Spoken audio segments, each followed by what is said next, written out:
Kembali bersama kami dalam IDX First Session Closing, pemirsa emiten tekstil PT Trisula International Tbk merespons positif penurunan tarif impor Amerika Serikat dari 32% menjadi 19% untuk Indonesia. Di mana pada kuartal 1 2025 lalu, ekspor ke negeri Paman Sam memberikan kontribusi sekitar 27% terhadap total volume ekspor perseroan.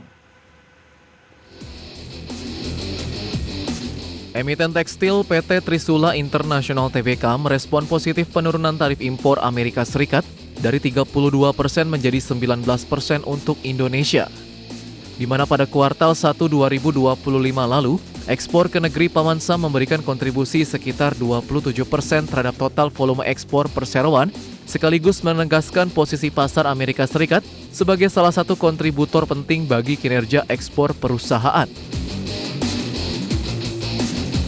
Direktur Utama PT Trisula International Tbk, Wijaya Johan melaporkan bahwa sepanjang periode Januari hingga Maret tahun ini, emiten berkode saham TRIS mencatatkan pertumbuhan ekspor yang solid, yaitu sebesar 28% secara tahunan, dengan kontribusi utama terhadap pertumbuhan berasal dari Australia sebesar 29%, Amerika Serikat 27%, dan Selandia Baru 15%. Lebih lanjut, penjualan keluar pasar inti perseroan juga tumbuh sebesar 44% secara tahunan, yang menunjukkan keberhasilan strategi ekspansi global secara berkelanjutan, termasuk pembukaan akses ke pasar baru, penguatan hubungan dengan pelanggan internasional, serta penyesuaian strategi pemasaran dan distribusi sesuai dengan karakteristik masing-masing negara.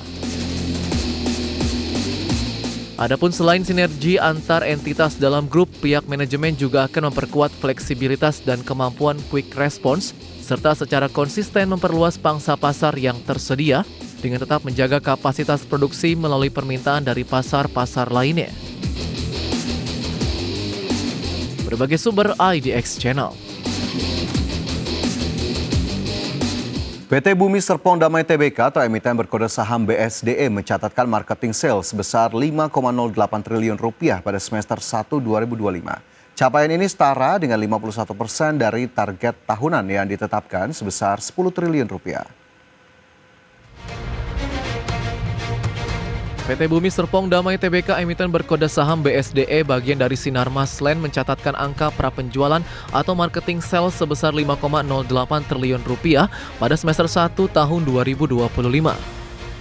Capaian ini setara 51% dari target tahunan yang ditetapkan sebesar 10 triliun rupiah. Sementara jika dibandingkan dengan kinerja di periode yang sama tahun sebelumnya sebesar 4,84 triliun rupiah, angka tersebut naik 5%. Direktur BSDE Hermawan Wijaya melalui keterangan resmi mengatakan, hal ini mencerminkan daya serap pasar yang tetap terjaga di tengah dinamika sektor properti nasional. Proyek-proyek di BSD City masih memberikan kontribusi dominan pada marketing sales BSDE di semester 1 tahun 2025. BSD City menyumbang 62% terhadap total marketing sales, diikuti Nava Park 13% dan Hiera 4%, proyek Grand Wisata Bekasi 11%, dan Kota Wisata Cibubur 4%. Menurut Hermawan, tingginya minat konsumen terhadap produk-produk BSDE merupakan hasil dari komitmen perseroan dalam menghadirkan properti berkualitas dengan potensi yield menarik. Secara umum, kinerja pada semester 1 tahun 2025 ditopang oleh penjualan dari segmen hunian dan komersial di berbagai proyek township BSDE. Segmen hunian menyumbang 2,19 triliun rupiah atau 43% dari marketing sales. Kemudian segmen komersial mencatat kontribusi sebesar 2,27 triliun rupiah atau 45% dari marketing sales. Tim Liputan IDX Channel.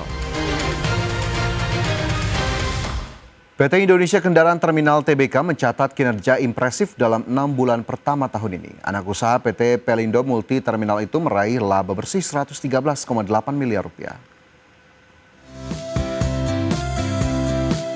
Anak usaha grup Pelindo PT Indonesia Kendaraan Terminal Tbk atau IPCC menorehkan kinerja positif sepanjang semester 1 tahun 2025 dengan mencatatkan kenaikan laba bersih dan pendapatan. Berdasarkan laporan keuangan per 30 Juni 2025, dikutip 24 Juli 2025, IPCC mencetak laba tahun berjalan 113,84 miliar rupiah pada 6 bulan pertama 2025 atau naik 41,09% dibandingkan periode yang sama tahun lalu sebesar 80,68 miliar rupiah. Kenaikan laba tersebut sejalan dengan pendapatan perseroan yang mencapai 415,5 miliar rupiah. Angka ini tumbuh 15,4% dibandingkan semester 1 tahun 2024 yang sebesar 360,2 miliar rupiah. Pelayanan jasa terminal menjadi pendorong utama pendapatan IPCC dengan capaian 395 miliar rupiah atau 95,2% dari total pendapatan.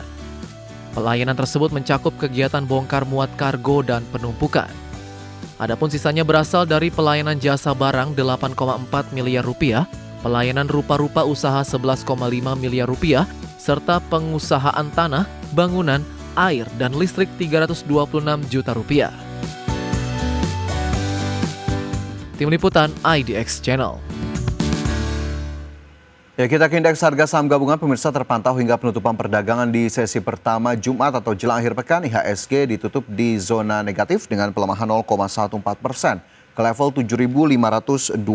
Indeks harga saham gabungan masih mampu bertahan di atas level 7.500-an setelah pada perdagangan Kamis ditutup menguat 0,83% ke 7.530,9. Adapun nilai transaksi mencapai 5,9 triliun rupiah. Di sepanjang sesi pertama, 252 saham menguat, 362 saham melemah, dan 342 saham lainnya mengalami pergerakan yang stagnan. Dan kita lihat sejumlah saham yang masuk dalam jajaran top gainers maupun top losers pada perdagangan di sesi pertama. Di sesi pertama Jumat, top gainers diisi oleh saham seperti WIFI naik 2,54%, NICL naik 2,4%, DSSA naik 2,61%, dan KRAS yang juga menguat 4,67%. Sementara itu jika kita lihat dari top losers ada PANI yang turun 2%, BMRI melemah 1,46%, GOTO terkoreksi 1,69%, dan juga BRPT melemah 1,8%. Adapun dari sisi sektoral, keuangan memimpin penguatan dengan kenaikan 1,72%, infrastruktur menguat 0,75%, sementara barang baku menjadi sektor yang memberatkan IHSG turun 0,84% dan kesehatan melemah 0,67%. Induk usaha Google yakni Alphabet mencatat kenaikan pendapatan sebesar 14% di kuartal 2 2025 secara tahunan. Dari kenaikan tersebut, laba Alphabet meningkat 19% secara year on year. Perusahaan raksasa teknologi Alphabet mencatat pendapatan sebesar 96,4 miliar dolar Amerika Serikat di sepanjang kuartal 2 2025. Raihan tersebut meningkat 14% dibandingkan kuartal 2 di tahun lalu. Dari kenaikan tersebut, laba kuartalan induk usaha Google ini tercatat sebesar 28,2 miliar dolar Amerika Serikat atau setara sekitar 459 triliun rupiah di kuartal 2 2025. Perolehan laba ini naik 19% dari kuartal 2 2024.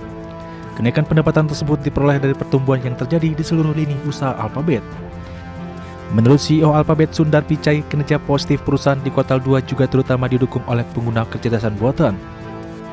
Dalam hal ini, fitur kecerdasan buatan AI Overviews membukukan kinerja yang baik dan ikut mendukung perolehan kinerja positif bagi Alphabet. Di sisi lain, pendapatan Alphabet dari fitur pencarian tumbuh di atas 10% pada kuartal 2 2025. Demikian halnya dengan pendapatan iklan dan layanan berlangganan di YouTube yang juga mencatat kinerja yang memuaskan. Sebagai sumber untuk IDX Channel.